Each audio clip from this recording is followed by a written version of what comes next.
Par une sombre nuit de juillet 1977, Kang Cholan, 9 ans, est arrêté et déporté à Yodok, camp de concentration situé à la frontière de ce que les natifs ont amèrement nommé le col des larmes. Promis à une vie de damné, sa jeunesse se consume au rythme infernal des chants à la gloire du grand leader, du travail forcé et des exécutions. Au terme de 10 années de goulag, et après s'être efforcé de vivre au sein même du système l'ayant privé de son enfance, Kang s'évade de sa Corée du Nord natale, nous livrant alors son dantesque récit.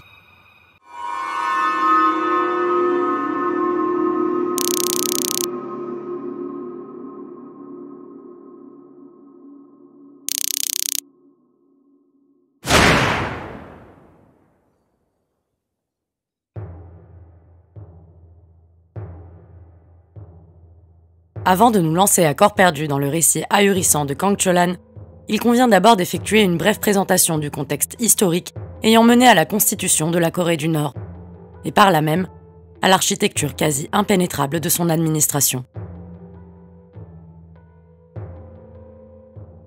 Terrain stratégique de par sa position à la fois maritime et terrestre, c'est après de nombreuses invasions et quelques périodes d'indépendance, totale ou partielle, que la Corée tombe finalement en 1910 sous le joug de l'Empire du Japon, qui y imposera son pouvoir durant 35 ans. Avec l'effondrement de l'Empire nippon au crépuscule de la Seconde Guerre mondiale, la péninsule se libère enfin du joug japonais. Mais en février 1945, les États-Unis et l'URSS, grands vainqueurs de la guerre, divisent la péninsule au 38e parallèle, espérant garantir ainsi la capitulation et le retrait des troupes de l'Empire japonais déchu. Les deux puissances se partagent alors le territoire en deux parties, le nord étant sous la protection de l'URSS et le sud sous celle des États-Unis. Cette co-tutelle censée être provisoire devait prendre fin avec des élections menées sous l'égide de l'ONU. Mais en raison de désaccords internes à la péninsule divisée, les dites élections n'auront finalement jamais lieu. Entre 1945 et 1947, et malgré la division du pays, aucune distinction n'est encore faite au sein du peuple coréen, et les passages des réfugiés entre le sud et le nord est encore permis. Mais à l'orée de la guerre froide, ces passages deviennent moins ordinaires, et la limite du 38e parallèle se transmute en frontière. Le Nord connaît ainsi la formation d'un État embryonnaire, mis en place par l'URSS, qui instaure une armée constituée de soldats soviétiques et coréens sensibles à l'idéologie communiste. À l'extrême opposé, et à défaut d'y constituer une armée, les États-Unis établissent une importante force de police au sud, tout en y préservant la bourgeoisie locale dominante d'avant-guerre, encore affaiblie par l'occupation japonaise. Suite à l'annulation des élections, originellement organisées dans l'objectif de réunifier le pays, les États-Unis en organisent à nouveau au sud le 10 mai 1948. En sort alors vainqueur Syngman Rhee, homme politique de droite ayant lutté contre l'occupation japonaise d'antan. Le 15 août de la même année est proclamée la création de la République de Corée. Les soviétiques réagissent à ces élections en faisant de même le 25 août 1948, plaçant Kim Il-sung à la tête du gouvernement, créant ainsi la République populaire démocratique de Corée. URSS et États-Unis se retirent alors des territoires qu'ils occupaient, laissant à leur sort les deux pays naissants. En 1950, Kim Il-sung, avec l'accord de Staline, lance l'assaut sur le Sud, qui connaît à l'époque de grandes difficultés économiques. Les Nations Unies mettent alors en place une force d'intervention et les États-Unis débarquent à nouveau au Sud dans l'objectif de lancer une contre-offensive. Ils franchissent le 38e parallèle et atteignent la frontière chinoise, reprenant Séoul par la même occasion. Le 26 novembre de la même année, le Nord, soutenu par le gouvernement chinois, répond également par une contre-offensive. En 1951, les tensions s'apaisent finalement et la frontière se stabilise une nouvelle fois à la limite du 38e parallèle. Après 3 ans de guerre, et suite à la mort de Staline, un armistice est signé entre la Corée du Nord, la Chine et les Nations Unies, sans toutefois ratifier un traité de paix avec le Sud. L'accord prévoit la création d'une zone démilitarisée aux confins du 38e parallèle. La République de Corée connaît des débuts difficiles, et bien qu'oscillant entre le gouvernement corrompu de Syngman Rhee, le régime autoritaire de Park Chung-hee et une transition démocratique entamée à l'orée de la Ve République, la Corée du Sud parvient néanmoins à se faire une place parmi les plus grandes puissances mondiales en quelques décennies. Dans le même temps, sous des purges sanglantes, la Corée du Nord se referme sur elle-même. Kim Il-sung s'autoproclame grand leader et prépare l'avènement de son fils Kim Jong-il, promu dauphin dans les années 80, faisant alors des Kim la première dynastie communiste de l'histoire humaine. Aujourd'hui encore, les relations politiques entre le Sud et le Nord restent embryonnaires et tumultueuses. Et alors que le régime autoritaire de la Corée du Sud a fait place à une démocratie, les 22 millions d'habitants de la Corée du Nord sont maintenus sous une surveillance étatique constante. L'économie, toujours modelée à l'image de l'URSS, s'effondre avec la mort de Staline, et nombreuses sont les famines qui frappent le pays. Les déplacements internes y sont proscrits, les informations filtrées. Les personnes considérées comme opposées au régime sont réduites à l'esclavage et enfermées dans des camps. L'isolationnisme aliéné de la Corée du Nord maintient le monde entier dans l'ignorance de sa structure et de son fonctionnement profond.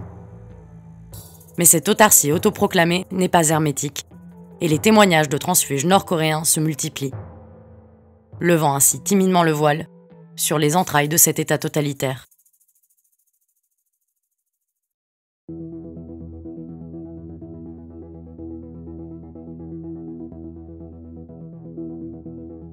En écho sinistre d'un passé pourtant voué à se perpétuer, les aquariums de Pyongyang est l'une des œuvres détaillant le mieux l'architecture hallucinante de la Corée du Nord. Des conditions de vie des citadins à celles des paysans, du témoignage de la propagande en place à celui de l'univers conspirationnaire, Kang Cholan nous invite à la découverte du fonctionnement de ce pays nébuleux. Ancien détenu du camp numéro 15, plus communément nommé Yodok au sein de l'œuvre, Kang Cholan, poussé par de nouvelles menaces d'arrestation, entreprend de fuir son pays. Arrivé en Corée du Sud, Kang fait le choix de médiatiser son histoire, enchaînant les conférences de presse et confiant son récit à un politologue, historien, professeur et essayiste français, Pierre Rigoulot. Originellement publié en 2000 aux éditions Robert Laffont et énigmatiquement titré « Les aquariums de Pyongyang », l'œuvre est ainsi le premier témoignage détaillé de la vie d'un détenu nord-coréen à paraître en Europe. L'ouvrage se fait l'archive écrite non seulement du périple de Kang, mais également de la vie nord-coréenne dans son ensemble, révélant ainsi des informations sur le quotidien du pays entre 1977 et 1992, et abordant de nombreux sujets, tels que l'éducation scolaire, le fonctionnement des classes sociales, ou encore la corruption des hautes sphères de l'État. L'œuvre compte 22 chapitres, refermant ci et là des éléments paratextuels qui n'ont de cesse de nous plonger toujours plus loin dans les profondeurs du récit. L'ouvrage s'illustre ainsi de clichés dévoilant les visages de la famille Kang, d'images illustrant l'idéologie nord-coréenne et de 2 cartes originellement tracées à la main. La première dessinant les frontières du camp Yodok, la seconde retraçant le trajet emprunté par Kang Cholan lors de son évasion. Pour mener à bien leur entreprise commune, auteurs et survivants se rencontrent durant près d'une semaine dans un hôtel de Séoul, accompagnés par une interprète qui leur permet de briser les barrières linguistiques et d'ainsi livrer un récit au plus proche du réel. Classé dans le genre du témoignage littéraire, l'ouvrage fait donc l'objet d'une coécriture qui vient brouiller nos sens, si bien que l'on peine à dissocier la parole de Kang, contant son histoire, des écrits de Rigoulot, couchant sur le papier le récit saisissant de son homologue.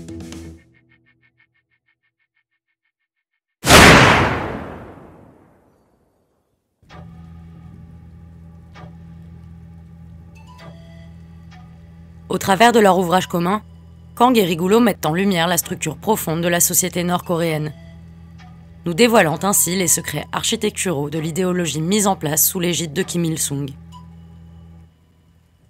Malgré l'autarcie autoproclamée de ce pays aussi énigmatique que terrifiant, certaines informations sont parvenues à se frayer un chemin jusqu'à nous, et nous avons tous eu vent de la partie immergée de l'iceberg nord-coréen.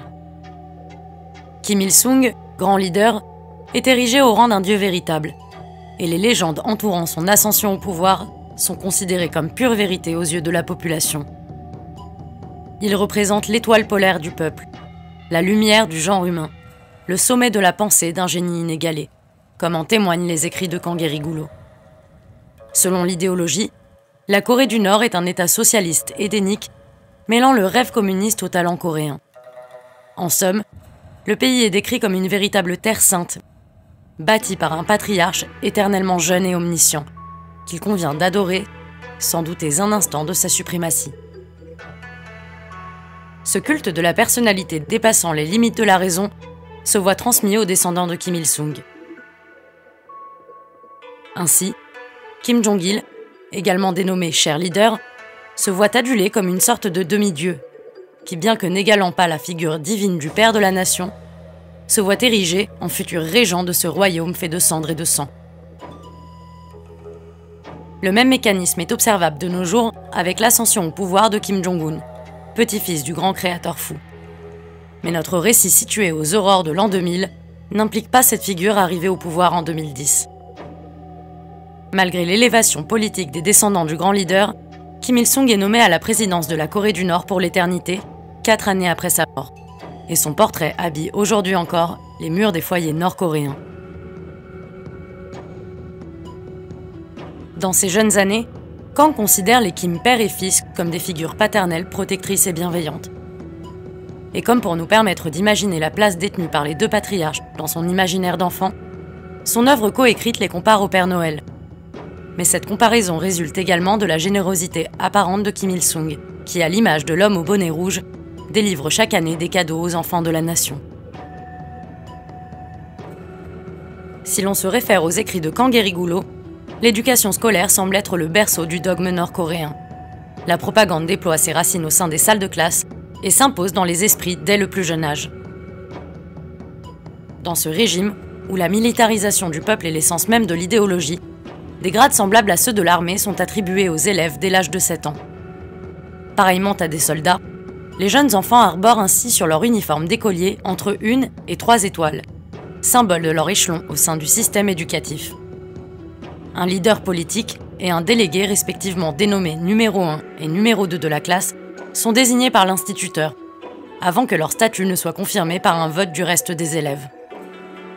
Et pour mieux préparer la jeunesse à ce système militarisé à l'outrance, les classes ont la possibilité d'entrer dans l'armée des écoliers rouges, dont l'entraînement, adapté en fonction de l'âge des élèves, consiste principalement à chanter et défiler en bonne et due forme.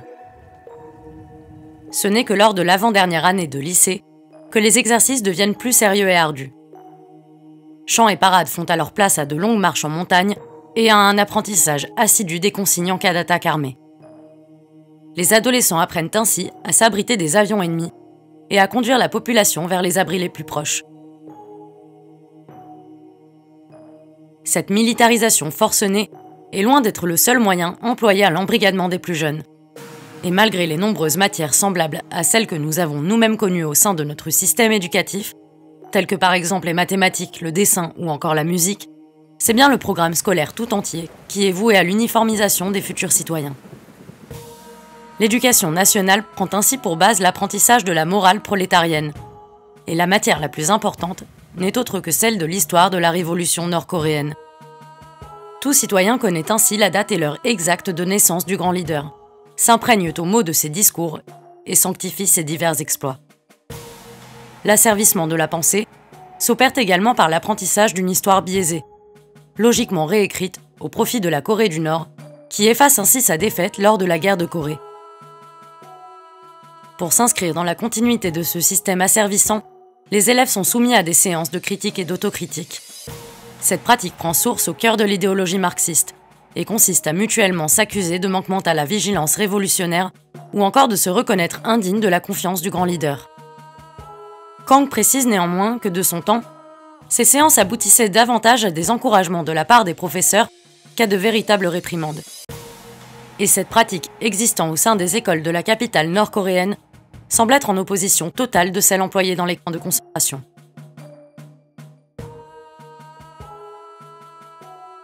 Au travers de son œuvre coécrite, Kang témoigne de la conséquence d'un tel système sur les esprits des plus jeunes, qui, gangrénés par la propagande en place, sont d'ores et déjà prêts à mourir en martyrs pour leur leader et leur pays. Il résultait d'une telle éducation que nous étions tous pleins d'admiration et de reconnaissance pour nos dirigeants, et déjà prêts à nous sacrifier pour eux et pour la patrie socialiste qu'ils avaient bâtie.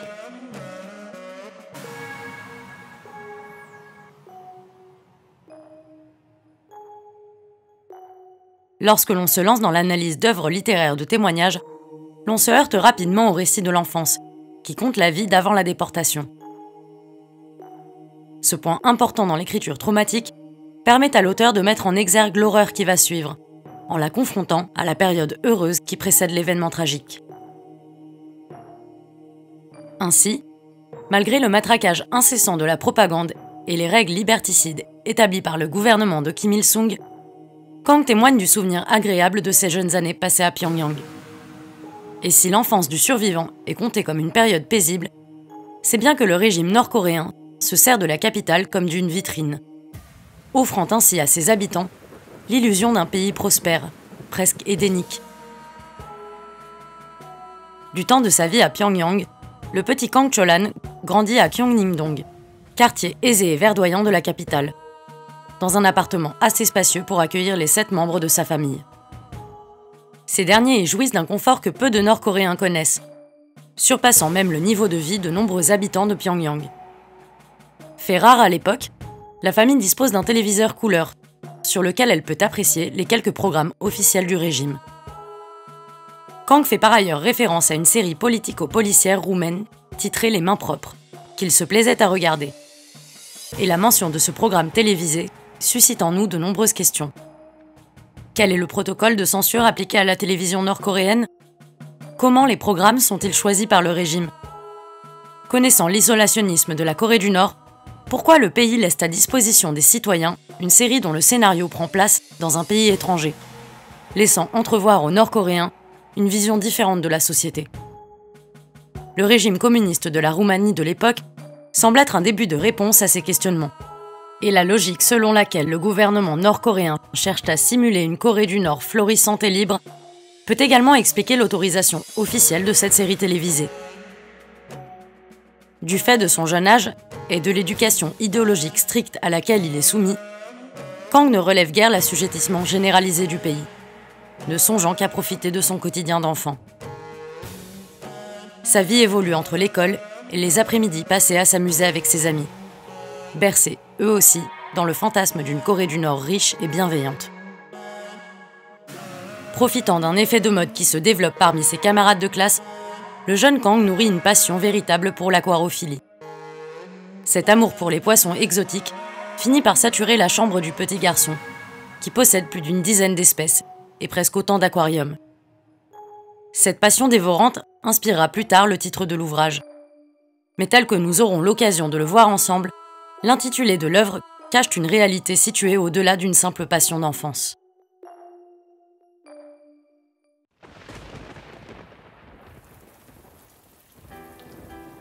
Dans les œuvres de témoignage, le récit de l'enfance se mêle souvent à l'histoire familiale du rescapé. Cette mention des parents et des proches permet alors d'appuyer le récit d'une enfance idyllique, tout en posant les bases de l'histoire tragique qui va suivre.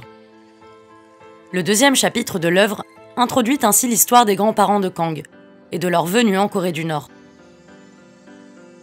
Ce récit familial explique non seulement l'aisance dans laquelle grandit le jeune garçon, mais il permet également d'embrasser une partie de l'histoire de l'émigration de nombreux Nord-Coréens, en route pour assouvir leurs rêves communistes. Émigrée au Japon à l'âge de 13 ans au temps de l'occupation, la grand-mère de Kang est originaire de Jeju, île située au sud de la péninsule coréenne, durement frappée à l'époque par la pauvreté. Après un an passé dans la misère et la mendicité, la grand-mère de Kang se voit enfin embauchée comme ouvrière au sein d'une usine dont la spécialité n'est pas précisée dans l'œuvre. Travaillant le jour, elle profite de ses soirées pour suivre des cours où elle s'éveille à la politique et au socialisme. Le temps passant, ses idéaux évoluent, ses valeurs se renforcent, et c'est à l'âge de 20 ans qu'elle finit par adhérer au Parti communiste japonais, multipliant ses contacts et se faisant peu à peu une place au sein de ce dernier. Dans le même temps, elle fait la rencontre de celui qui deviendra son futur mari, et par là même, le grand-père de Kang. Lui aussi est originaire de Jeju, émigré au Japon à la suite d'un premier mariage précoce, soldé par un échec. Résultat de la tradition confucéenne encore bien ancrée dans les mœurs de l'époque. Le couple naissant finit par se marier et fonder une famille, qui vivra dans une aisance certaine, résultat des aspirations sociales du grand-père, toujours à la recherche de nouveaux succès financiers. Malgré son désintérêt pour le communisme, poussé par l'amour, le grand-père de Kang adhère à son tour au parti. Les deux époux rejoignent bientôt la Fédération des résidents coréens au Japon, ou Chosen Soren en japonais, organisme particulièrement influent parmi les immigrés coréens soutenant le Nord. Mais comme la majorité des communistes coréens vivant au Japon, le couple reste ignorant de la situation véritable de la Corée du Nord. La grand-mère de Kang intègre l'association des femmes démocrates de la région de Kyoto en tant que dirigeante. Et de même, le grand-père continue de s'investir au sein de la Chosen Soren, prenant alors la direction du département économique de cette dernière. L'organisation pousse ses adhérents à partir pour le Nord, présentant cette partie du pays comme étant la seule à aspirer à une réunification de la Corée. Connaissant la situation de précarité dans laquelle est plongé le sud de la péninsule, et convaincu de sa soumission aveugle aux États-Unis, la famille rejoint le Nord dans le courant des années 60. Dès leur embarquement sur le ferry, ils sont accueillis en grande pompe, et la mascarade se prolonge à leur arrivée sur les rives de Chongjin, où la famille est reçue avec les mêmes égards que les cadres et hauts dirigeants du parti de Kim Il-sung. Mais la réalité qu'ils découvrent une fois à terre dénote avec cet accueil presque élitiste. Plongée dans une atmosphère étrange, la ville semble morte, et sur le quai se murmurent des avertissements sinistres à propos de l'endroit que tant de Coréens avaient prisé. Cette histoire, celle de ma famille et de tous ces gens partis pleins de confiance vers leur malheur, montre plus que tout l'incroyable force des illusions humaines et leur puissance phénoménale d'aveuglement.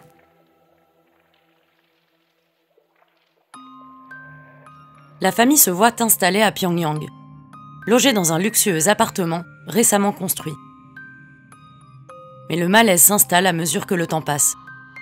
Les rapports fraternels promis par le parti font place à une réalité tout autre. Les contacts entre voisins sont rares, voire inexistants.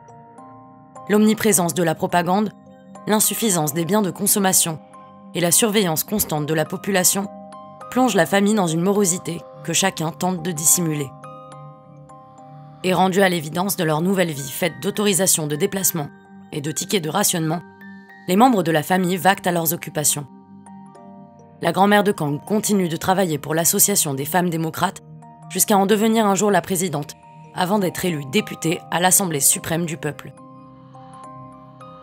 Le grand-père, de son côté, préside le bureau de contrôle des affaires commerciales. En 1967, par une décision des grands-parents, le père de Kang est marié à sa mère, fille d'un héros officiel de la Corée du Nord, et donc également issu d'une classe sociale aisée. Les jeunes époux vivent chez les parents du mari, selon la tradition confucéenne. Et suite au départ de 2 membres de la fratrie, la famille de Seth occupe l'appartement luxueux des grands-parents. Kang loge ainsi auprès de ses parents et grands-parents, de son plus jeune oncle et de sa sœur cadette, Mio, seul membre de la famille dont le nom figure au sein de l'œuvre. Au mois de juillet 1977, le grand-père de Kang ne rentre pas de sa journée de travail. La police dit n'être au courant de rien, et les responsables du bureau des affaires commerciales affirment que le patriarche est parti en voyage d'affaires pour une mission urgente sur ordre du parti. Quelques semaines plus tard, des agents de l'État perquisitionnent l'appartement de Pyongyang, et le mystère entourant la disparition du grand-père est levé.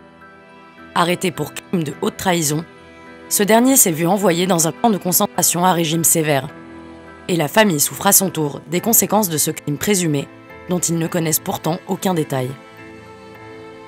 Aux aurores, et après avoir été autorisés à emporter avec eux quelques vivres, ustensiles et meubles modestes, les membres de la famille Kang, à l'exception près de la mère, sont arrêtés au titre d'un lien avec un criminel, et se voient déportés au camp numéro 15, également nommé Yodok d'après la dernière ville attenant à ce dernier.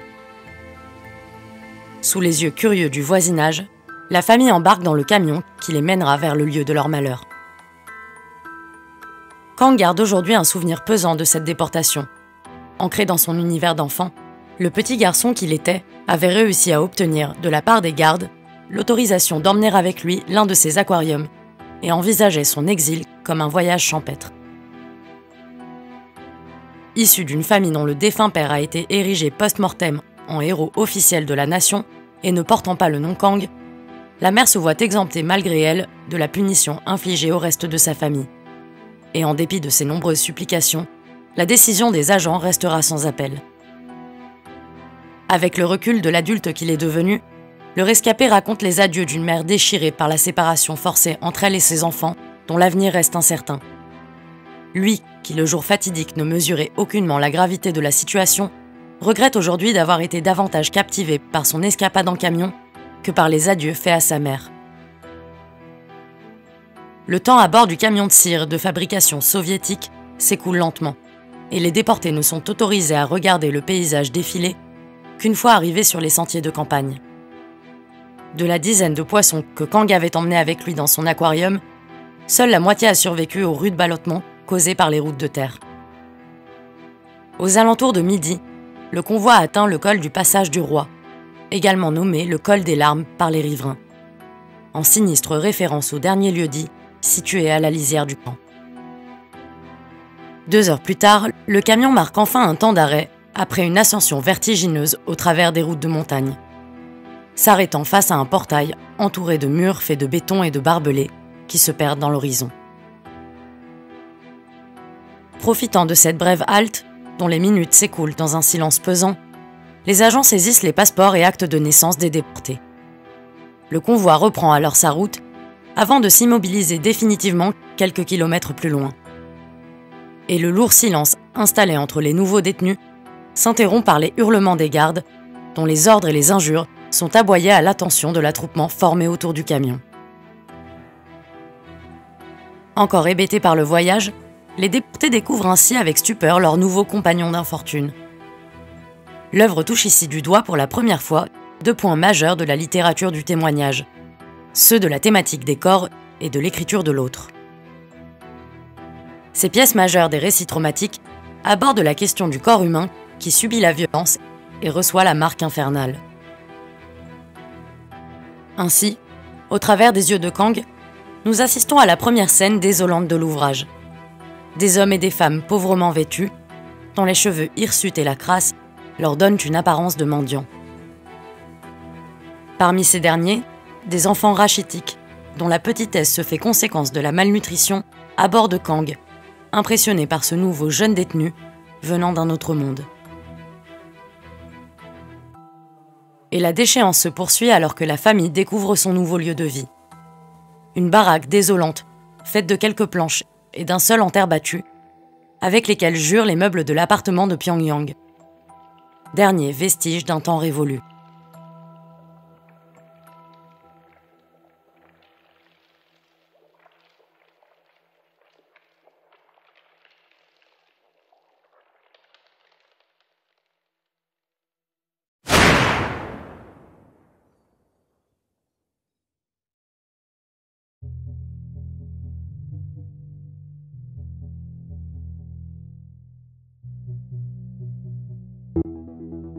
L'écriture de l'horreur est une thématique indissociable des récits de témoignages.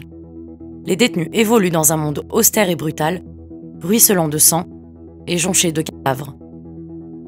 Et bien qu'éminemment différente, cette écriture de l'effroyable n'est pas sans rappeler celle que nous pouvons retrouver dans les genres du romantisme noir ou gothique, où les décors sont d'une importance capitale et dans lesquels le morbide s'associe au sublime. Ainsi, l'œuvre regorge d'images homériques, à la fois poétiques et glaçantes, représentant des paysages empreints d'une beauté s'avérant redoutable. En effet, Kang et sa famille s'émerveillent face à la vue du spectacle montagneux qui s'offre à eux. Les pentes verdoyantes, le lac d'une eau bleu-vert et la fraîcheur de l'air apportant des effluves de foin récemment coupés leur semblent être une douce consolation au sort auquel ils sont destinés. Pourtant, à la manière des romans gothiques, cette nature sublime cache en réalité de sombres fins. Située au fond d'une cuvette, dont les pentes vertigineuses ne laissent que peu de chances de survie en cas d'évasion, la situation géographique du camp sert à la séquestration des prisonniers, et le paysage irrégulier rend la tâche difficile aux plus courageux, généralement rapidement rattrapés par les agents de la sécurité. Sans compter que cette radieuse vue se voit altérée par la rudesse des barbelés et des rangées de fils électriques qui déclenchent une alarme au moindre toucher. Les sommets alentours cachent des unités de l'armée et de nombreux pièges, pareils à ceux utilisés pour chasser l'animal sauvage, parsèment les environs sur des kilomètres. La beauté poétique des paysages permet de mettre en évidence l'horreur véritable du lieu, en créant un oxymore glaçant. Mais l'importance du décor ne sert pas uniquement à insuffler une certaine atmosphère au récit. En effet, la mention de ce dernier permet non seulement au lecteur de cartographier le camp et ses environs, mais aussi et surtout de donner de la crédibilité à un récit inconcevable pour ceux qui n'en ont pas été les témoins directs. La description de l'environnement de vie sert à la reconnaissance juridique d'une catastrophe humaine, devenant ainsi une véritable pièce à conviction qui légitime le témoignage du rescapé. Les lecteurs apprennent alors les particularités de Yedok. Le lieu est divisé en ce que l'administration du camp nomme groupement de travailleurs. Ces derniers sont renommés villages par les détenus et regroupent chacun des prisonniers d'une certaine catégorie. Au fur et à mesure de la lecture, nous en apprenons davantage sur ces groupements de travailleurs. Ainsi, bien que les autorités du camp ne se réfèrent qu'au numéro de chacun des villages, les détenus préfèrent les doter de noms qui les rendent moins froids et bureaucratiques. Nous découvrons alors que le groupement de travailleurs numéro 2 porte le nom de village du Pain Royal. Le numéro 4 est surnommé village des Marronniers, et le numéro 10, celui dans lequel sont parqués Kang et sa famille, est nommé village de la Plaine. Sur les 10 villages constituant le camp, 4 d'entre eux regroupent des prisonniers jugés comme étant récupérables par le régime. Les 6 autres sont destinés aux prisonniers politiques dits irrécupérables. Ces derniers sont séparés des 4 premiers par des collines et des barbelés qui rendent impossible toute interaction. Vivant un exil véritable, ces prisonniers irrécupérables sont les déchus de la société nord-coréenne, voués à mourir au sein du camp. Il importe de noter par ailleurs que ces derniers ont interdiction d'afficher les portraits des leaders politiques du pays. Ce détail en dit long sur le statut que ces détenus observent aux yeux du parti.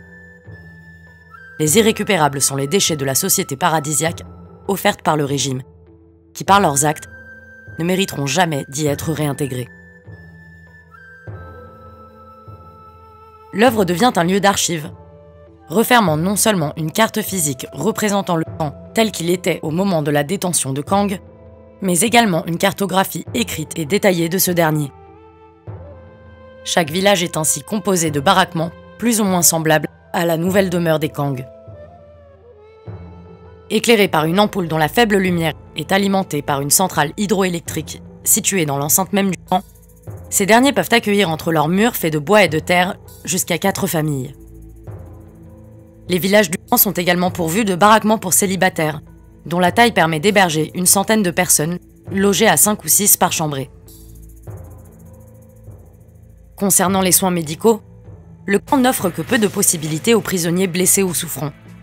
Chaque village est pourvu d'un hôpital, terme à mettre ici entre guillemets, puisque ces centres hospitaliers de fortune ressemblent davantage à un bureau composé de 2 petites pièces où règne une éternelle odeur de désinfectant. Loin d'être tenus par de véritables médecins, ces cabinets sont gérés par des détenus dont les connaissances médicales restent inconnues. Dépourvus de tout instrument ou médicament, leur seule fonction tient à remplir un formulaire voué à déterminer la capacité des détenus à reprendre ou non le travail. Et dans les cas où les détenus nécessitent une opération chirurgicale, ces derniers sont envoyés au seul véritable hôpital du camp, situé au sein de la zone d'habitation des agents de surveillance et de leurs familles. Mais conscients du sort qui les y attend, les prisonniers évitent d'y être internés, trop horrifiés par les histoires relatant l'abandon de détenus mal en point, laissés à leur triste sort. En outre, le camp est pourvu de 2 bâtiments, destinés à accueillir les détenus mis en quarantaine. L'on retrouve alors d'un côté les prisonniers atteints d'un trouble de la personnalité, se faisant la conséquence des conditions de vie effroyables du camp, et de l'autre, les détenus victimes du typhus, de la gale ou de quelque autre maladie répandue par les poux et les rats. Le camp comprend également un grand bâtiment carré, au parterre jonché de fleurs et de gazon, servant de lieu d'éducation. Au sein de cette étrange école, les portraits des 2 leaders habillent les murs des quelques salles de classe dont les tables et les chaises disparates semblent avoir été construites par des détenus avec les moyens du bord. Tel que nous l'avons déjà évoqué au cours de la vidéo, Le camp Yeodok se divise en deux parties. La première accueille les détenus récupérables, généralement faits prisonniers après avoir commis une faute légère, telle que par exemple une absence injustifiée à un défilé officiel, un manquement au respect du grand leader, ou encore pour avoir eu le malheur d'appartenir à une famille dont un membre a été jugé criminel. La seconde partie, plus vaste que la précédente, renferme en son sein les prisonniers irrécupérables, condamnés au camp à perpétuité. Ces derniers constituent environ 70% des détenus du camp. Les jeunes parents sont enfermés avec leurs enfants, considérés eux aussi comme des criminels lourds, n'ayant plus leur place au sein de la société nord-coréenne. Les travaux qui leur sont attribués consistent en l'édification de complexes militaires et à la fabrication de matériel spécialisé, tels que des missiles ou autres munitions sophistiquées. En somme, des missions que le parti ne peut se permettre de donner à des citoyens libres ou à des détenus récupérables qui risqueraient de divulguer des secrets d'État qu'il lui faut protéger. Mais selon Kang, Yeodok est loin d'être le camp le plus infernal de Corée du Nord. Ce dernier témoigne en effet au nom de certains détenus d'autres camps ayant été transférés à Yeodok, ou de quelques anciens irrécupérables, oiseaux rares lui ayant rapporté les sévices subis dans les autres goulags du pays. Contrairement à Yeodok, où les gardes ne portent sur eux qu'un pistolet, et où les agressions envers les détenus ne font officiellement pas partie du programme, les agents en charge des autres camps, armés de Kalachnikov, harcèlent les prisonniers considérés comme perdus au regard de la société. L'asservissement y est féroce, et là où les détenus de Yeodok disposent d'1 heure de travail en moins durant les mois les plus froids de l'année, les prisonniers des autres camps du pays s'épuisent à la tâche, été comme hiver. Au travers de son œuvre coécrite, Kang nous renseigne davantage sur les camps spécifiquement réservés aux irrécupérables. Il mentionne par exemple Sengori, un autre camp à régime sévère, situé à 40 km de la capitale, fermé entre-temps suite à un rapport d'Amnesty International. De la même manière, Kang évoque Yongpyong, annexe du camp Yeodok, consacré à la production de riz, où les détenus sont enfermés la nuit et au sein duquel, par une ironie dramatique, la nourriture manque cruellement. Au fur et à mesure de la lecture, nous apprenons que certains récupérables peuvent se voir condamnés à vivre dans ces annexes à régime sévère, longtemps après leur incarcération à Yeodok. Ainsi, un ami de Kang est envoyé à Yongpyong avec le reste de sa famille, après que son père ait frappé un surveillant et ayant craché au visage de son fils. Encore fraîchement marquée par le monde qu'elle vient de quitter, la famille Kang se voit contrainte à retrouver des gestes d'un autre temps. Les membres de la famille doivent ainsi apprendre à se servir d'une hache pour couper le bois, à s'habituer à dormir sur une fine maille les protégeant du sol froid et terreux de leur baraque, à cuire le maïs de différentes façons, seul aliment à leur disposition. Dès le premier soir, l'atmosphère lugubre du camp plonge la famille dans une morosité que d'aucuns cherchent à dissimuler sous un optimisme de façade, se promettant de rester soudés, en dépit des difficultés à venir. Le lendemain, Kang et sa sœur reçoivent leurs nouveaux uniformes d'écoliers. En enfilant ces défroques inconfortables et scabreuses, les deux enfants se sentent définitivement quitter la vie civile. Au rythme des chants à la gloire du général Kim Il-sung, les deux enfants entament en rang leur marche jusqu'à l'école du camp. Pareillement à l'école de Pyongyang, les cours du camp comprennent des matières telles que le coréen, les mathématiques, la biologie et, bien logiquement, le cours sur la politique du parti. La journée d'études commence à 6 heures et se termine à midi, heure à laquelle les élèves disposent d'1 heure pour se nourrir, avant de débuter leur journée de travail auprès des adultes. Malgré la présence quelque peu déroutante d'une école au sein du camp, Kang témoigne ne pas y avoir appris grand-chose qu'il ne connaissait déjà. Et nous comprenons au cours de la lecture que cette école n'est en rien semblable à celle du monde extérieur. Les professeurs armés d'un revolver font preuve d'une grande violence morale et physique envers les écoliers, les injuriant et ne s'adressant que rarement à eux par leur nom. Les enfants y sont traités comme des bêtes, menacés et insultés de vermine. Les doux maîtres d'école de Pyongyang ont fait place à des professeurs peu dévoués et à la main lourde. Au cours de sa détention, Kang a eu une demi-douzaine de professeurs, parmi lesquels un seul s'est montré bienveillant et pédagogue. Dès son premier jour, Kang est battu à l'école et perd connaissance dans l'après-midi, en raison de la dureté éreintante du travail qui lui est assigné. Tantôt affecté à l'abattage des arbres, tantôt forcés à travailler dans des mines d'or ou des carrières de gypse, nombreux sont les enfants qui périssent par l'épuisement ou sous les éboulements. Pareillement aux adultes, les plus jeunes travaillent par groupe de 5. Chaque équipe est tenue de respecter la norme de travail quotidien qui lui est assignée par les gardes.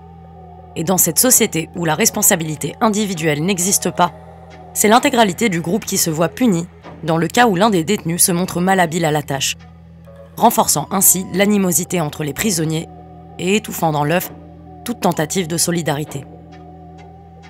Lors de l'abattage des arbres, tâche assignée aux enfants sous la surveillance étroite du maître d'école, les élèves doivent transporter les troncs sur les 3 ou 4 kilomètres qui les séparent du village. La norme par jour et par personne est de 12 allers-retours, comptant ainsi une quarantaine de kilomètres pour chaque enfant. En hiver, où les températures avoisinent parfois les moins 25 degrés, les détenus tentent de se protéger à l'aide de tout ce qui passe entre leurs mains, se couvrant tant bien que mal avec des lambeaux provenant d'anciens vêtements ou de chiffons, allant jusqu'à ramasser les habits des prisonniers ayant récemment perdu la vie. L'hiver est un obstacle majeur dans la vie d'un détenu. Le manque de nourriture doit être pallié durant les jours d'été, où des réserves peuvent encore être faites. Mais le printemps semble être la saison la plus difficile pour les prisonniers, puisqu'après avoir résisté au froid de l'hiver, les malheureux se heurtent à ce qu'ils appellent entre eux la saison jaune. Cette dénomination étonnante résulte en réalité d'une maladie, dont l'un des symptômes fait percevoir le ciel de couleur jaune. Et nombreux sont les prisonniers qui périssent de cette affection printanière. Selon Kang, ce sont les premiers mois passés au camp qui lui ont été les plus rudes. Durant cette période, l'enfant qu'il était a dû s'accommoder à un nouveau train de vie, sans confort ni repos. Les efforts physiques extrêmes et le manque de nourriture accompagnaient sa solitude, aggravée par l'absence de sa mère. Et en apprenant que cette dernière ne les rejoindra jamais, Kang finit par nourrir des pensées suicidaires à l'âge de 12 ans seulement, prenant l'habitude avec le temps à faire fi de ses idées noires pour survivre. L'une des raisons d'être de la littérature de témoignage résulte de la volonté du survivant à composer une série de preuves qui viendraient s'inscrire dans l'histoire humaine. Le rescapé ne s'attache ainsi pas uniquement à témoigner de son propre vécu, mais également à rapporter l'histoire collective, et par là même, à livrer au monde une description détaillée des sévices subis par autrui au cours des années d'asservissement. Au cours de notre lecture, nous apprenons alors l'existence d'un cachot au sein du camp, ce dernier se faisant le lieu de l'une des punitions les plus sévères de Yodok. Situé non loin de la porte d'entrée du camp, et constitué d'une petite baraque en bois sans ouverture, ce cachot est tout juste assez grand pour accueillir un prisonnier en position assise. Souvent enfermé pour des fautes ridiculement bénignes, comme ne pas avoir manifesté suffisamment d'empressement dans l'exécution d'un ordre, le supplicié y est placé à genoux ou en tailleur, les 2 mains sur les cuisses, et à interdiction totale de bouger ou de parler. Le détenu peut demeurer ainsi durant des mois entiers, sortant souvent handicapé de cette immobilité forcée qui donne souvent lieu à des nécroses et à une atrophie musculaire. L'école du camp prend fin à partir de 15 ans, âge auquel les détenus sont considérés comme des adultes. La hache et la houe remplacent alors les cahiers des écoliers, qui sont assignés à des tâches plus ingrates encore que celles qu'ils avaient connues durant leurs années scolaires. C'est également l'âge auquel les jeunes détenus se voient contraints d'assister aux exécutions publiques. Macabre spectacle interdit aux enfants, mais imposé aux adultes, qui doivent de surcroît participer parfois à la mise à mort. Kang témoigne avoir assisté à une quinzaine de mises à mort durant son séjour à Yodok. Toutes sanctionnaient des tentatives d'évasion. La seule exception concernait une condamnation pour vol de 300 kilos de maïs. Dérober de la nourriture est pourtant une activité commune pour les détenus, qui tentent par tous les moyens de faire face à la famine due au rationnement imposé par les autorités du camp. Chaque détenu obtient une ration de nourriture équivalente au travail qu'il a effectué durant la journée. Ainsi, si d'aucuns se trouvent dans l'impossibilité de travailler, ils se trouvent également dans l'impossibilité de s'alimenter. Et quoi qu'il advienne, les rations ne suffisent jamais à satisfaire la faim des prisonniers. En effet, un adulte passant sa journée à effectuer des travaux forcés a droit à 500 grammes de maïs par jour.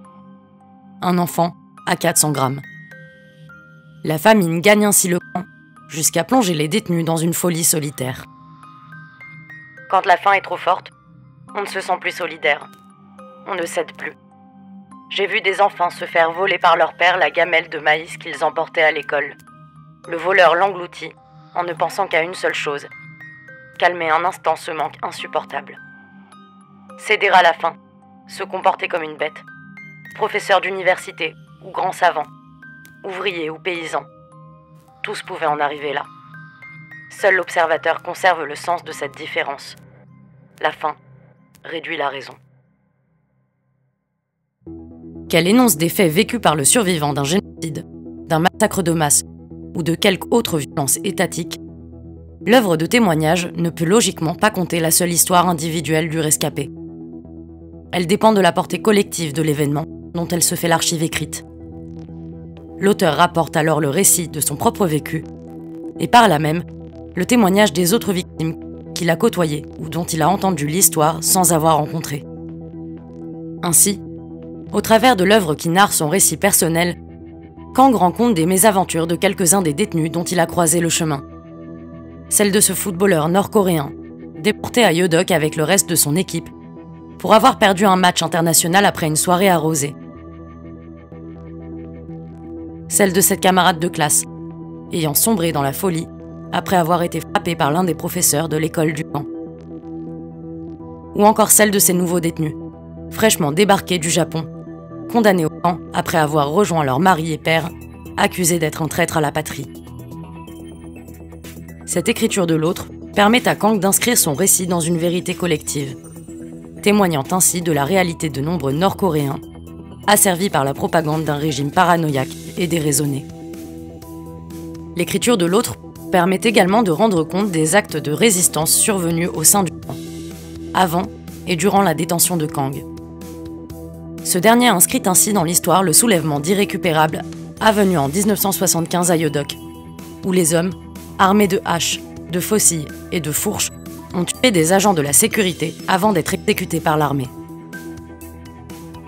En témoignant pour les autres détenus, Kang rapporte également les actes d'une résistance silencieuse, comme l'enterrement de la jeune Soura, morte de malnutrition et de tuberculose, rare prisonnière à disposer d'une tombe décente, ou encore l'histoire de cette jeune mère, qui par sa fougue a réussi à garder avec elle son nouveau-né, allant à l'encontre du règlement du camp.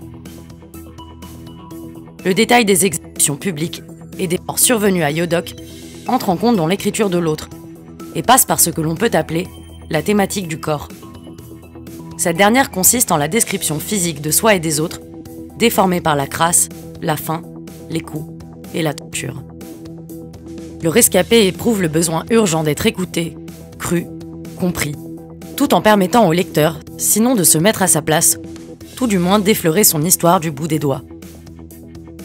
Et pour retranscrire le réel et rendre compte de la souffrance physique, les œuvres de témoignage font souvent appel à un vocabulaire anatomique. En tant que lecteur, nous nous heurtons alors à des vocables plus ou moins explicites, généralement accompagnés de verbes ou d'adjectifs qui leur attribuent une dimension horrifique. La chair bleutée, le regard exorbité, le corps qui ruisselle de sang, sont autant de lexis permettant de rendre palpable l'horreur de Yeodok. De la même façon, nous retrouvons dans l'œuvre de Kang des termes associés au champ lexical de la maladie, de la folie et de la faim qui ronge la chair jusqu'à l'os, nous permettant ainsi d'imaginer les détenus atteints de la grippe ou de la peulagre, dont la peau râpeuse et fine laisse entrevoir la forme des os.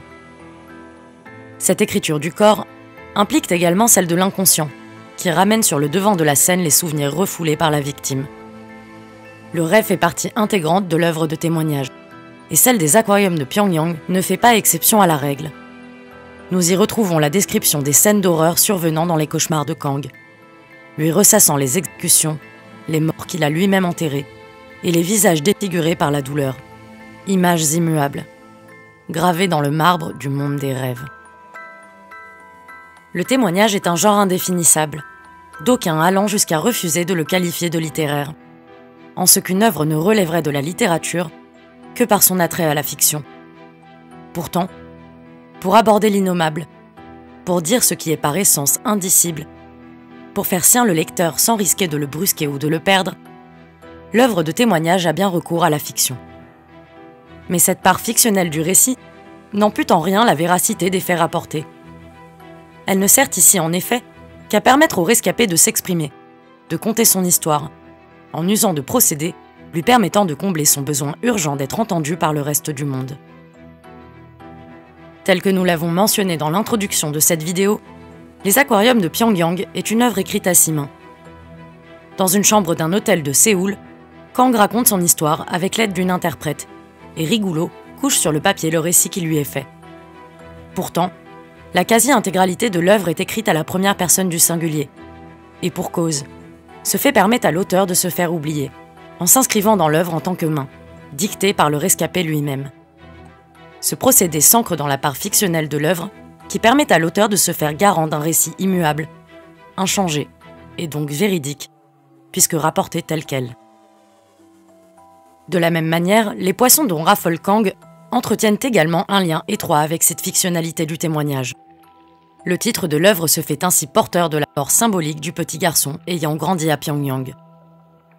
Il en va de même pour la mort du dernier poisson, emporté par Kang au camp Yodok, et dont l'extinction représente à elle seule la mort de l'ancien Kang, et sa renaissance dans ce nouveau monde douloureux.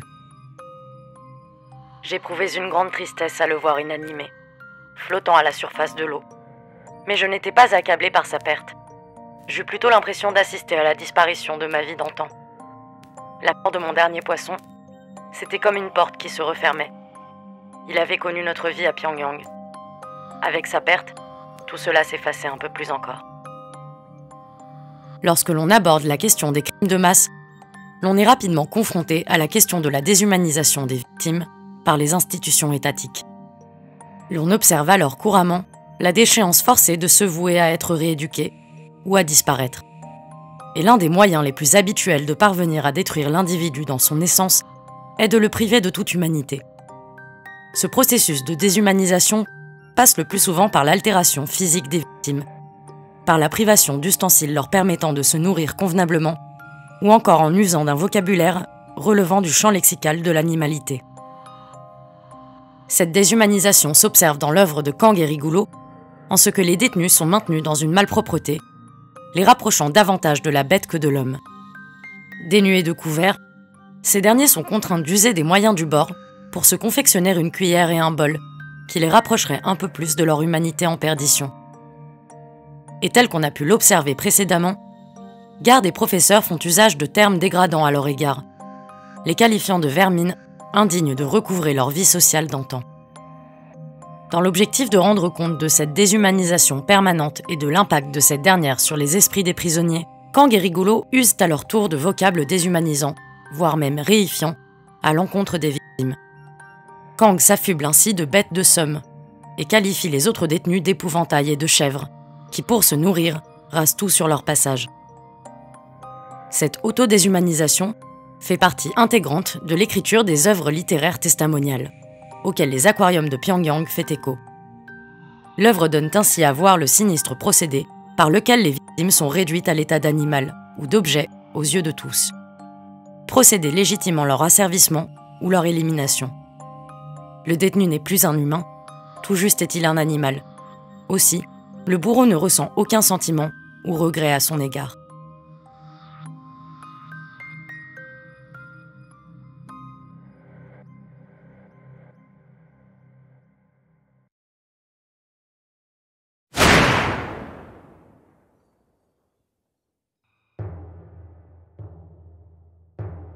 Et puis, un beau jour, le cauchemar prit fin. Le 16 février 1987, jour de l'anniversaire de Kim Jong-il, les détenus se voient convoqués dans la salle de réunion. Se murmure parmi les détenus que certains vont connaître une libération prochaine. Parmi les noms énumérés se trouve celui des Kang. La stupeur est totale, et la famille bouleversée est contrainte de dissimuler son sentiment de bonheur. Le camp est une seconde chance offerte aux criminels et le parti punit toute contestation. Pour Kang, la nouvelle est à la fois extraordinaire et angoissante. Lui qui a passé les 10 dernières années dans l'enceinte de Yodok appréhende à présent le monde extérieur. J'avais grandi en me nourrissant de rats et de grenouilles. Je croyais que c'était cela ma vie, et je m'y étais habitué. Changer ainsi d'univers du jour au lendemain, me paraissait étrange. Ce sentiment de peur à l'égard du monde civil est accru par le fait que les détenus ne sont prévenus de leur libération que quelques jours à l'avance. Cela dans l'objectif qu'ils poursuivent le travail comme à l'accoutumée, sans risquer une baisse de régime qui viendrait entraver les effectifs. Le lendemain du rassemblement, la famille Kang se voit convoquée au bureau des agents du village, où les membres sont invités à signer un document stipulant qu'ils s'engagent à ne rien révéler sur le fonctionnement interne de Yeodok. Enfreindre la règle signifie un retour à la case départ, ou une condamnation à un camp plus sévère encore. En cette fin de février 1987, la dizaine de familles éligibles à une libération est réunie devant le portail principal du camp, où les attend un camion pareil à celui qui les a menés à leur destin concentrationnaire. Le départ, que l'on imaginerait pourtant comme étant un heureux événement, est en réalité un triste moment pour les familles, qui laissent pour la plupart derrière elles leurs habitudes et leurs amitiés. Les futurs citoyens sont transférés depuis le camp à un village rattaché à la préfecture de Yeodok. En Corée du Nord, le terme département se traduit par do. Ce dernier se divise en différents villages nommés kun, que les détenus nouvellement libérés ont interdiction formelle de quitter. Contrairement aux citoyens lambda du pays, qui peuvent se procurer une autorisation écrite délivrée par le directeur de l'unité de travail pour quitter le kun, les anciens détenus doivent obtenir un document par l'Agence de la sécurité de l'État pour espérer pouvoir se déplacer. Grâce à ses compétences en biochimie, l'oncle de Kang parvient à se procurer une autorisation pour s'installer en dehors du kun, se séparant ainsi du reste de la famille qui n'a pas obtenu le même droit et qui se voit affecté à des activités agricoles au sein d'une ferme collective. Mais la famille Kang finit par obtenir une autorisation de quitter la ferme pour s'installer dans la partie industrielle du kun, où elle résidera de 1987 à 1990, échappant au travail agricole et débutant une nouvelle vie d'ouvrier. Cette nouvelle vie au sein du kun nous permet d'en apprendre encore davantage sur le fonctionnement de ce pays impénétrable. Nous parcourons ainsi, aux côtés de Kang, les sentiers de la campagne nord-coréenne, découvrant l'organisation interne des fermes collectives et participant chaque matin à l'assemblée générale obligatoire de ces dernières. Discours des cadres du parti, appels et répartition des tâches rythment le quotidien des citoyens. Travaillant durement, la vie paysanne ne prend jamais de repos. Les salaires sont maigres et souvent payés à coups de tickets de rationnement qui ne serviront plus à partir des années 90 où la famine commence à sévir.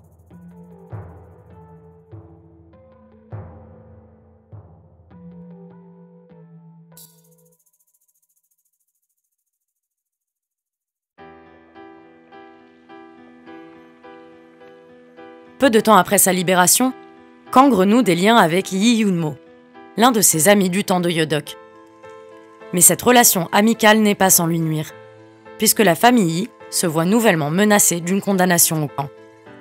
Au printemps 1991, la sentence tombe, et Kang voit son ami incarcéré avec le reste de sa famille.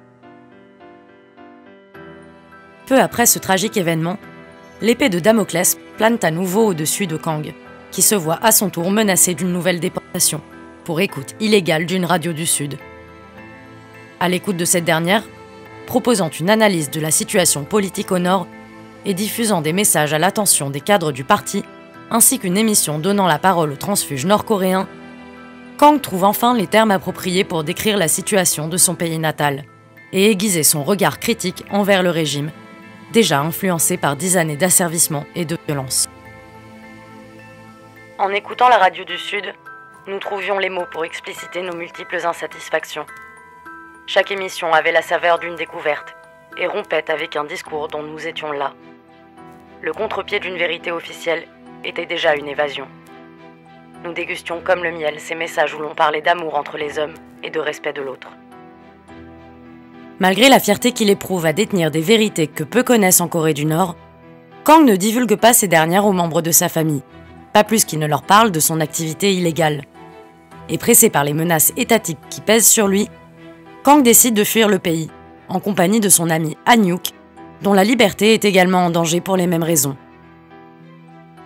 Ayant déjà pensé à fuir depuis sa libération, Kang a économisé pour un éventuel voyage vers le monde libre. son travail actuel l'obligeant parfois à se déplacer hors du Kun pendant plusieurs jours, lui sert d'excuse auprès de sa famille, qu'il décide de ne pas mettre au fait. Sur le départ, Kang hésite. Quitter le Nord revient à abandonner sa famille et la jeune fille pour laquelle il s'était pris. Mais la trop grande menace d'être renvoyé à Yodok le pousse à suivre le plan d'évasion établi avec son ami, qui a lui-même déjà voyagé hors du territoire nord-coréen. En effet, il est possible de rencontrer, à l'époque tout du moins, des agents de la sécurité qui ferment les yeux sur les excursions des citoyens désireux de visiter le côté chinois de la frontière. Et l'expérience de Han-hyuk au-delà des limites du pays est la bienvenue. De même, du fait de son métier, Kang a une bonne connaissance des trains desservant la Corée du Nord. Ce dernier est ainsi connu par les contrôleurs et manie la corruption d'une main de maître. Le jour J, les deux amis embarquent dans un train en direction de Haesan, entamant leur périple périlleux. Plus ils avancent en direction de la frontière, plus les contrôleurs deviennent difficiles à soudoyer.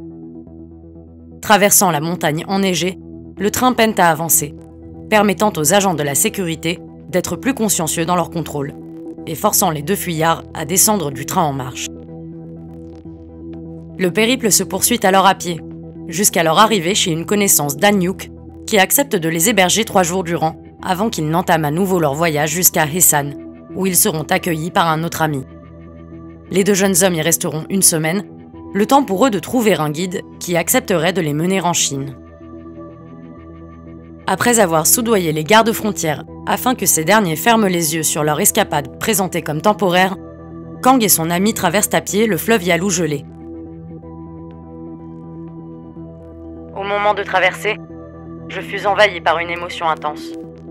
Elle n'avait rien à voir avec la peur. C'est l'image de ma famille qui me revenait en force. Les questions se pressaient dans ma tête. Les reverrai-je jamais? Pourrais-je revenir un jour dans ce pays? J'étais très anxieux tout à coup. Je me retrouvais devant la rivière sans retour. Je m'immobilisais un instant, puis je me décidai enfin. Arrivés de l'autre côté du fleuve, où ils sont hébergés par leur guide, les premières impressions des deux amis sont celles d'un pays paradisiaque. La Chine leur paraît déjà plus riche et libre que la Corée du Nord qu'ils viennent de quitter. Dès le premier soir, Kang et Han-hyuk visitent le village du guide, dont ils découvrent les rues éclairées et animées, goûtant par la même occasion le plaisir d'un alcool siroté dans une boîte de nuit, concept nouveau qui leur paraissait improbable jusqu'alors. Le lendemain, le guide les emmène à Yonggil, où il leur présente sa famille, qui les accueillera durant quelque temps. Finalement menacés d'être dénoncés par ces derniers, qui ont découvert leur volonté de fuir le Nord, les deux amis finissent par quitter leurs hôtes pour Shenyang, où Han-hyuk, qui a déjà visité la ville, connaît une personne en capacité de les héberger. Après un voyage en train de 10 heures, les deux jeunes hommes se rendent chez la connaissance d'Han-hyuk, qui accepte de les accueillir 1 mois durant, avant de les mener au consulat de Corée du Sud, situé à Pékin. Mais le voyage ne s'arrête pas là, puisque le consulat, se trouvant dans une impasse diplomatique avec la Chine, ne se contente que de leur fournir une petite somme d'argent. Livrés à eux-mêmes, et à nouveau menacés de délation, les deux amis s'enfuient à Dailan, ville chinoise connue pour avoir le port le plus proche de la Corée du Sud. Ils y font la rencontre de Madame Yi, une contrebandière d'origine coréenne qui acceptera de les loger durant quelques mois.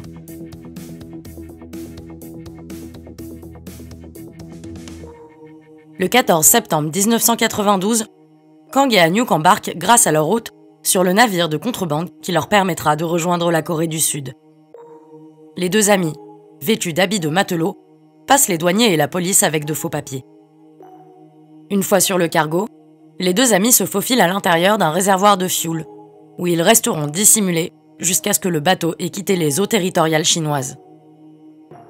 Une fois arrivés en eau internationale, le capitaine lance un appel radio au bateau sud-coréen se trouvant à proximité. À l'approche d'un navire militaire dans la nuit noire, l'équipage et les deux fuyards peinent à en identifier la provenance. La pression qui avait pris en grippe les deux déserteurs disparaît à l'annonce de la marine sud-coréenne. Après avoir expliqué leur parcours, Kang et Han-hyuk embarquent sur le bateau Salvateur, où ils se voient installés dans une cabine luxueuse. Débute alors un interrogatoire, entrepris par le commandant de bord, qui les questionne sur leur identité, leur itinéraire et les endroits où ils ont séjourné durant leur évasion.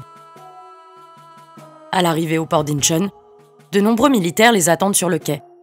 Les deux jeunes hommes sont conduits dans une villa banalisée de Séoul, où une table fastueusement servie les attend. Suite à leur repas copieux, Kang et Han-hyuk passent à nouveau de longs interrogatoires, menés par les forces sud-coréennes, qui désirent s'assurer du sérieux de leur récit. L'un des agents demande à Kang de lui dessiner une carte du camp dans lequel il a été interné durant une décennie. Et alors que ce dernier en termine l'esquisse, l'agent lui tend une série de clichés de Yeodok. Kang les identifie un à un, dévoilant toutes les informations dont il dispose sur le camp. Les interrogatoires se poursuivent ainsi durant une semaine, avant que les deux amis ne puissent sortir de leur loge.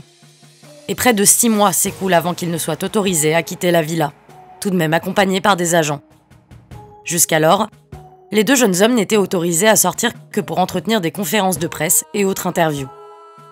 À l'entente de ces détails, d'aucuns pourraient avoir le sentiment que les forces sud-coréennes contrôlent à outrance les faits et gestes des deux transfuges. Pourtant, Kang témoigne dans son œuvre de l'accueil chaleureux qui leur a été fait par l'armée sud-coréenne.